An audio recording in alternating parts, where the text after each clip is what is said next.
ರಾಜಕಾರಣದಲ್ಲಿ ದೆಹಲಿಗೆ ಹೋಗೋದು ಕಾಮನ್. ಡಿಕೆಶಿ ದೆಹಲಿ ಭೇಟಿಗೆ ಸತೀಶ್ ಜಾರಕಿಹೊಳಿ ಪ್ರತಿಕ್ರಿಯೆಯನ್ನು ಕೊಟ್ಟಿದ್ದಾರೆ. ಎಲ್ಲ ಗೊಂದಲ ಇಲ್ಲೇ ಮುಗಿಯದಿದ್ರೆ ಹೈಕಮಾಂಡ್ ತೀರ್ಮಾನವನ್ನ ಮಾಡುತ್ತೆ.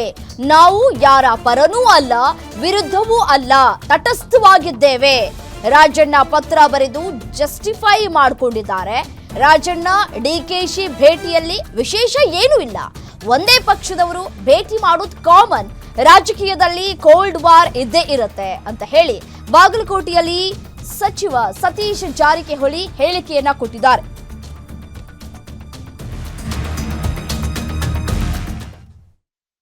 ಮತ್ತು ಸರ್ಕಾರ ದಿಲ್ಲಿಗೆ ಹೋಗೋದು ಇರ್ತದ್ರೆ ರಾಜಕಾರಣಿ ಅಂದರೆ ಸಂಘಟನೆ ಚರ್ಚೆ ಕೂಡದಿದ್ದೇ ಇರುತ್ತೆ.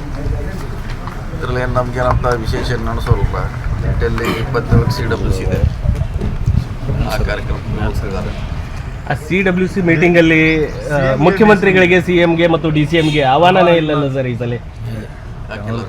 ಇಲ್ಲ ಸರ್, ಈ ಸಾರಿ ಇಲ್ಲ ಸರ್. ಸರಿ ಇಲ್ಲ ಹೋಗೋಲ್ಲ. ಇಲ್ಲಾಂದ್ರೆ ಅವ್ರನ್ನ ಹೊರಗಿಟ್ಟು ಅಭಿಪ್ರಾಯ ಸಂಗ್ರಹ ಮಾಡುವಂಥ ಕೆಲಸ ಏನಾದರೂ ಆಗುತ್ತಾ? CWCಯಲ್ಲಿ ಆ ಪ್ರಶ್ನೆ ಬರೋಲ್ಲ. ಈ ಕುರ್ಚಿ ಪೈಪೋಟಿ ವಿಚಾರವಾಗಿ ಎಲ್ಲೋ ಹೈಕಮಾಂಡ್ ಒಂದ್ ಕಡೆ ಸಾಫ್ಟ್ ಕಾರ್ನರ್ಗೆ ಜಾರ್ತಾ ಅಂತ ಹೇಳಿ ಸರ್, ಅಂದ್ರೆ ಅಲ್ಲೇ ನಿಮ್ಮ ಸ್ಥಳೀಯ ವಿಚಾರಗಳನ್ನು ಅಲ್ಲೇ ಬಗೆಹರಿಸ್ಕೊಳ್ಳಿ ಅನ್ನೋ ಮೂಲಕ ಅಂತಿಮವಾಗಿ ಅವ್ರು ಹೇಳಬೇಕಾಗ್ತದೆ. ಮತ್ತೊಂದು ಕಡೆ CM ಅವ್ರು ಹೇಳ್ತಾರೆ ಹೈಕಮಾಂಡ್ ಹೇಳಿದ್ರೆ ಮಾತ್ರ ನಾನು ಆದರೂ ಹೈಕಮಾಂಡ್ ನನ್ನ ಪರವಾಗಿ ಐತೆ ಅನ್ನೋದನ್ನ ಸದನದೊಳಗೆ ಹೇಳ್ತಾರೆ. 6 ಸಾರಿ ಹೇಳಿದ್ದಾರೆ ಅವರು. ಸೊ ನಾವು ಮುಂದೆ ನಾವು ಆ ಶಂಭಾವನೆ ಹೊಂದಿದ್ದೇವೆ.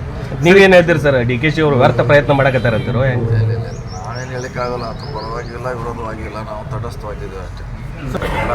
ನಾವು ಕೂಡ ಹೇಳಿದ್ದಿಲ್ಲ ಅವ್ರು ಡೆಲ್ಲಿಗೆ ಹೋಗಬೇಕು, ಹೈಕಮಾಂಡ್ ಭೇಟಿಯಾಗಿ ಮನವೊಲಿಕೆ ಮಾಡಬೇಕು.